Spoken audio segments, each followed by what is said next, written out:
Assalamualaikum, selamat datang kembali di channelnya Bu Evi. Bagaimana kabar kalian hari ini? Tetap semangat belajar kan? Ayo kita belajar kembali tema 8 Praja Muda Karana, subtema 4 Aku suka berkarya pada pembelajaran yang keempat. Kali ini kita akan belajar tentang arah mata angin, denah, serta mengenal perilaku yang sesuai dengan pengamalan sila Pancasila. Nah, ayo sebelum belajar, persiapkan dulu buku dan alat tulisnya, dan kita awali dengan berdoa agar apa yang kita upayakan hari ini dapat bermanfaat. Mari belajar dengan penuh semangat. Apakah kalian pernah bekerja sama? Apa saja manfaat yang kalian rasakan dengan bekerja sama? Bagaimana caranya membagi tugas yang adil saat bekerja sama? Coba diskusikan bersama temanmu tentang manfaat kerjasama dan bersikap adil. Nah, coba perhatikan gambar berikut ini. Salah satu kegiatan pramuka yang menarik adalah lintas alam.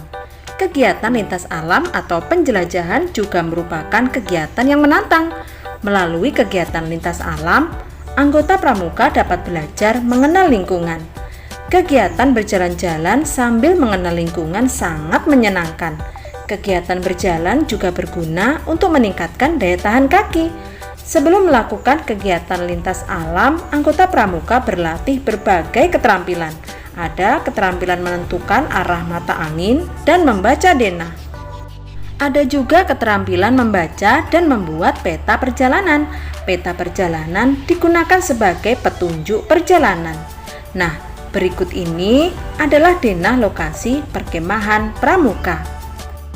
Denah lokasi perkemahan menunjukkan posisi setiap tempat dengan baik. Meja makan ada di sebelah timur tenda pembina. Kamar kecil ada di sebelah barat tenda utama. Pusat air minum ada di sebelah utara meja makan.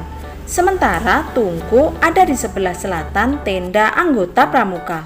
Seorang anggota pramuka akan menuju tenda pembina. Nah, bagaimana menurut kalian?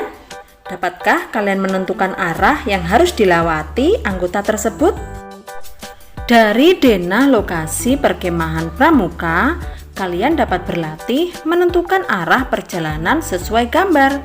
Misalnya, dari tenda anggota pramuka menuju tenda pembina. Ada beberapa alternatif cara menuju ke sana. Salah satu contohnya adalah dari tenda, anggota pramuka akan berjalan ke arah barat sampai menuju tungku. Dari tungku, anggota pramuka akan berjalan ke arah selatan menuju meja makan. Dari meja makan, anggota pramuka berjalan ke arah barat menuju tenda pembina. Nah, sekarang cobalah membuat denah menuju lokasi perpustakaan sekolahmu ya. Gunakan simbol sesuai imajinasimu. Lengkapi denah lokasi perpustakaan dengan keterangan arah mata angin. Denah dan peraturan perpustakaan sangat bermanfaat untuk pengunjung. Manfaat peraturan untuk mengatur agar kegiatan berjalan dengan baik. Nah, sekarang coba simak berikut ini tentang peraturan dan sikap adil di perpustakaan. Ada beberapa peraturan yang diterapkan di perpustakaan. Hal ini dilakukan agar ruang perpustakaan tetap nyaman dan menyenangkan untuk pengunjungnya. Ada peraturan yang harus dikerjakan oleh petugas perpustakaan. Ada pula peraturan yang harus dilakukan oleh pengunjung perpustakaan. Salah satu peraturan di perpustakaan adalah merapikan ruangan secara rutin. Peraturan itu harus dikerjakan oleh petugas perpustakaan. Saat merapikan ruangan, petugas perpustakaan memperhatikan arah mata angin. Petugas perpustakaan juga berkewajiban melayani pengunjung dengan baik. Untuk membuat perpustakaan nyaman, ada juga peraturan peminjaman buku. Petugas perpustakaan menetapkan batas waktu peminjaman. Jika ada kerusakan atau kehilangan, peminjam berkewajiban untuk memperbaiki atau mengganti. Aturan peminjaman buku dilakukan untuk keadilan. Aturan ditetapkan agar semua anggota perpustakaan mendapatkan kesempatan sama dalam meminjam buku. Memberikan kesempatan yang sama untuk semua anggota merupakan sikap adil. Bersikap adil termasuk pengamalan sila kelima Pancasila. Sila kelima berbunyi, keadilan sosial bagi seluruh rakyat Indonesia. Sila kelima Pancasila diberi simbol padi dan kapas.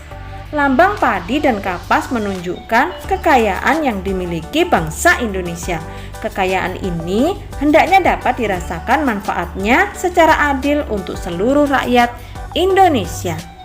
Nah, sekarang cobalah perhatikan beberapa peraturan perpustakaan berikut ini.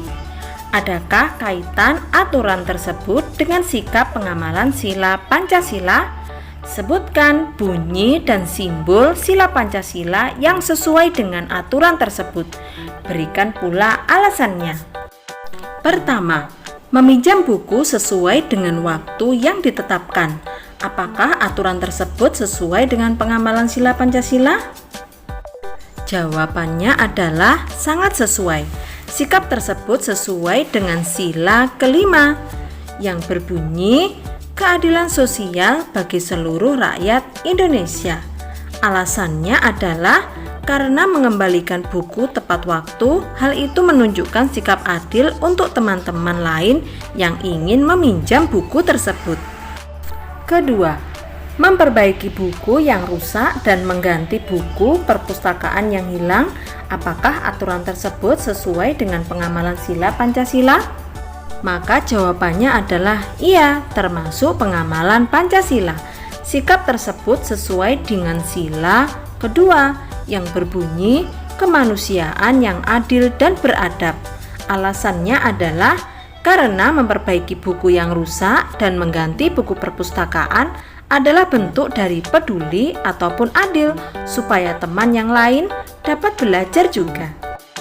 Ketiga, menjaga ketertiban selama berada di perpustakaan.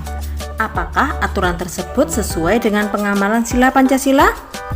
Maka jawabannya adalah iya, sikap tersebut sesuai dengan sila kelima yang berbunyi keadilan sosial bagi seluruh rakyat Indonesia. Alasannya karena menjaga ketertiban selama berada di perpustakaan sama saja kita berbuat adil bagi teman-teman yang sedang belajar di perpustakaan. Keempat, ikut serta menjaga kebersihan perpustakaan dengan cara kerja bakti bersama anggota perpustakaan lainnya. Apakah aturan tersebut sesuai dengan pengamalan sila Pancasila? Maka jawabannya adalah iya, sikap tersebut sesuai dengan sila kelima Pancasila yang berbunyi keadilan sosial bagi seluruh rakyat Indonesia. Alasannya karena ikut serta menjaga ketertiban perpustakaan sama dengan kita peduli terhadap lingkungan di sekitar. Nah, sekarang coba Bu Evi tanya ya, apakah kamu pernah melakukan sikap adil terhadap keluarga? Coba buatlah cerita tentang sikap adil yang pernah kamu lakukan. Buatlah cerita dalam 3 paragraf ya. Tuliskan terlebih dahulu pikiran pokok dari setiap paragraf. Coba perhatikan contoh dari Bu Evi ya. Bu Evi akan memberikan contoh membuat 3 pikiran pokok sebelum membuat cerita. Pikiran pokok yang pertama yakni sikap adil yang pernah saya lakukan adalah ketika saya mempunyai makanan, saya selalu ingat adik saya dan membagi makanan tersebut menjadi 2. Pikiran pokok yang kedua, ketika ibu mencuci pakaian di rumah, saya membantu ibu menyapu rumah. Hal itu saya lakukan untuk membantu ibu. Pikiran pokok yang ketiga, menyayangi seluruh anggota keluarga, mulai dari kakak, adik, ayah, dan ibu tanpa pilih kasih. Nah, dari ketiga pikiran pokok yang telah kita buat, kita dapat kembangkan menjadi sebuah cerita. Perhatikan contoh cerita dari Bu Evi. Ketika saya mempunyai makanan, saya tidak akan pelit kepada adik ataupun kakak saya. Ketika hari libur, saya sering membantu ibu saya. Ketika ibu saya mencuci pakaian, saya membantunya dengan sebisa mungkin, seperti menyapu rumah dengan adik saya. Saya sangat menyayangi semua anggota keluarga, mulai dari ayah, ibu, kakak, juga adik saya. Nah, sekarang giliran kalian ya membuat sebuah cerita, namun harus diawali dengan membuat 3 pikiran pokok terlebih dahulu. Bu Evi tunggu.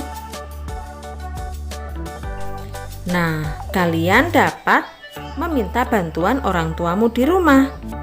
Mintalah bantuan untuk mencari contoh kegiatan di rumah yang sesuai dengan pengamalan sila Pancasila. Berikut panduan untuk orang tua dalam memberikan contoh kegiatan di rumah yang sesuai dengan pengamalan sila Pancasila. Yang pertama, ajarkan kepedulian kepada anak, mulai dari hal-hal sepele seperti jangan buang sampah sembarangan. Yang kedua, berikan anak tanggung jawab. Berilah ia suatu pekerjaan ringan dan ajarkan anak untuk bertanggung jawab terhadap pekerjaannya. Misal, menyapu atau mengepel dan membersihkan kamar tidur. Ketiga, adil. Adil dalam segala hal, selalu menyayangi anak dan tidak pilih kasih. Nah, demikianlah video pembelajaran kita kali ini. Semoga ilmu yang kalian peroleh dapat bermanfaat ya. Kita berjumpa lagi pada video pembelajaran berikutnya. Tetap semangat belajar dan jaga kesehatan. Terima kasih. Wassalamualaikum.